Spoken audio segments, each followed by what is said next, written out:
listeners can hear both of you. So you also brought your barista, Joanne, who I definitely have tried one of her lattes as well. So it's amazing. Welcome to the show. Why don't you tell us a little bit about how you got started because you are like well versed in the culinary world. I saw your resume. You know, you started out in like learning in the Culinary Institute of America and moved under like some well-known restaurants that are in your area. So why don't you tell us a little bit of your history? I actually started Le Cordon Bleu first, like doing culinary in the beginning. Actually, it wasn't planned. I was trying to be rebel with my family because they wanted me to go to business school. But I'm like, I'm gonna do something different, something that I want to try. So I ended up going to Le Cordon Bleu in California for 1.5 years. I did my associate in culinary. And then after that, I'm like, oh, I kind of want to try something different also. And then that's when I went to CIA in New York to do my pastry. Ever since then, I'm like, oh, this is actually so much more fun. And then I decided I want to go around the States to kind of learn from different chefs. My very first internship was at Qua with Chef Nick Muncy. It's one of the best pastry chef I think out there that like I'm really grateful I got the chance to learn from him. And then I moved on to Blue Hill for about a year or so. I was working with the chef there also, Chef Bobby. He actually opened his own bakery also in Chicago. Oh, yes. It's very interesting. And then after I get some more exposure, I decided I want to do something different again. And I moved to Boston to work at Tasting Counter. There was this couple that owned the restaurant. It's a very small tasting menu restaurant. I started that actually as just helping out. I was bored. I don't really want to do anything specific at the moment, so I was just helping them out. And then they promoted me to the pastry chef when the pastry chef left. And then after that, we were just kind of hanging out. I was there for 3 years or so. Mm-hmm. And towards the last year, our CDC left. And I actually stepped in to kind of help out, like manage a team while he was gone. And after that, here we are in Poughkeepsie. We're opening in our own bakery with my husband. Yep. Now, along the way, when did the two of you meet? Because obviously there's an influence on both your parts for Kelly's Bakery, which for our listeners and for everybody who's watching on Facebook Live right now, I love the fact that you named your bakery after your dog. It's funny because like back at school, they always have this project of like designing, planning your future restaurant or something like that. We like when I look back on all of this stuff, I'm like, oh my god, all of these names are so lame. I'm like, what was I even thinking at school? And then we were just like, I don't even know what to name, and I just like, oh, what do you think? Like, Kelly's Bakery sounds cute. And then I'm like, and then we just look at our dog. Like, at first we were like, oh, people's gonna think we're like an Irish pup or something like that because it's like Kelly's. I'm like, and then he thought I was kidding at first. He was just like laughing and just like smirking. I'm like, and then I'm the type of person, if somebody smirk at my idea, I'm just like, I'm gonna do it instead. So, I have to say, when I did enter, I was like looking for a Kelly. When I entered it, I was like, oh no, that's not the owner. So it was like my brain was like, but I love animals, so it's a cute idea, and I love that. When did you guys meet, and how did you get acclimated to the culinary world? We actually met when I was in school, right? Yeah, just before you graduated. Yeah, just before I graduated my associate degree, when I started my bachelor at CIA. We met there, and then we did a little bit long distance when I was going to Farm to Table program CIA in California, in Napa Valley. Mm-hmm. I was there about 6 months, and then I came back. Then we decided to move. That's after I graduate bachelor, I go to Blue Hill, and then Boston after that together with him. Aww.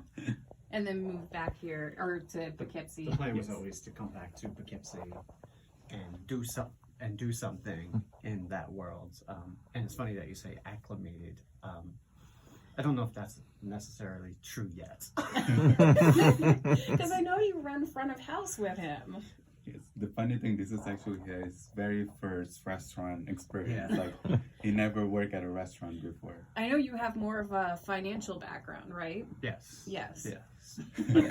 But I do have strong people skills, but I don't necessarily have the service delivery.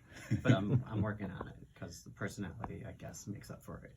Yeah, and you did actually, you were part of what inspired the whole Kelly's Bakery thing because of the fact that you were, playing around in your kitchen, I think, during quarantine, and everybody was making bread, but, you have the added benefit of being a chef, so you take it up a notch.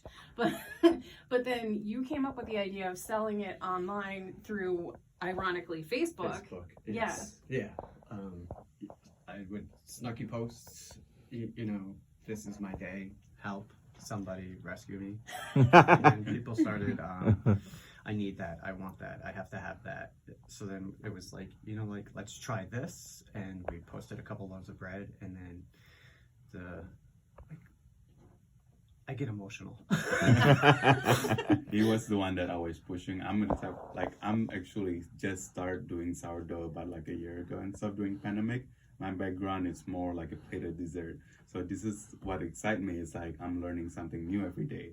I'm actually, during the pandemic when I was studying, I literally call my baker friend. They used to be the head baker at Blue Hill. Like literally every day I'm like, what's wrong with this? I literally like every day I'm like, help me. I'm like, he's like my online teacher, pretty much, like teaching me how to make bread. Adam Tan. Yes, Okay. correct. I did a little bit of research. I've been trying to make him. I'm like, come help me. I'm like, work here instead. It's too bad he lived like a little bit too far. Like I would love to bring him because he's like I think he's a master. I think I'm getting there, but like he's like on a whole new level. I was like, if you're saying you think you're getting there, like, I mean, because you work for them, like any of the breads and the muffins, the scones and stuff like that you offer, like, I had just your bread, and I swear to God, my family, because I brought it to Vermont during Thanksgiving, or not Thanksgiving, sorry, the Labor Day weekend, and everyone went nuts over it. It's the jalapeno and cheddar rustic bread, which I also made you bring some again. But everyone went nuts over it. It's just one loaf of bread, and it's so delicious with the crispy outside, and I almost want to grab it and show people right now, but you also brought some banana bread in here for us. Which I'm excited about. So, I like to eat healthy. I like to eat healthy. So it's good you brought banana bread. and I mean, okay, so I like feel like I'm talking for you because I'm so excited about your stuff. But you also want to make everything inclusive and have it be anybody who has any dietary restrictions, they can walk in, and you put a lot of flavor into your food. So why don't you tell us a little bit about that? Like a lot of the stuff that we have, I actually don't like eating sweet. Like I don't. So anything that we make in the house, I don't want it to be overly sweet. Like anything is made from scratch, like our croissant. A lot of people when they come, it's like, oh, where did you get your pastries? I'm like, what do you mean? I'm like, here. I guess there's also many bakery these days that they just get their pastry somewhere else, and then they just reheat it. Yeah. Basically, I had no idea. Sorry, I had no idea that was a thing. So when we started open and people started coming in and they hand me these brochures or pamphlets, and I was like, what is this? Oh, we're a par bake distributor. And I just kind of in the years that I've been with him, I never heard of a par bake distributor. So it was just really weird to hear that people actually buy frozen pre-baked product. And so when people would come in and ask us, I think we just had somebody recently ask our other counter help, Lori, where do you get your baked goods from? And it's to us, it's do you not smell this? It's all done downstairs. It's literally, there's a full production kitchen, and I still, even all these months in, walk downstairs sometimes and I'm like, what is this? Yeah, basically everything is always made fresh there, even from our pastry to our syrup for the coffees and stuff. Our barista Joe and Brandon, which is actually our two baristas at the house, they always make lemonade, always free squeezed lemon juice. Any sauce we make is always in the house. We don't buy any like pre-made syrups and stuff like that.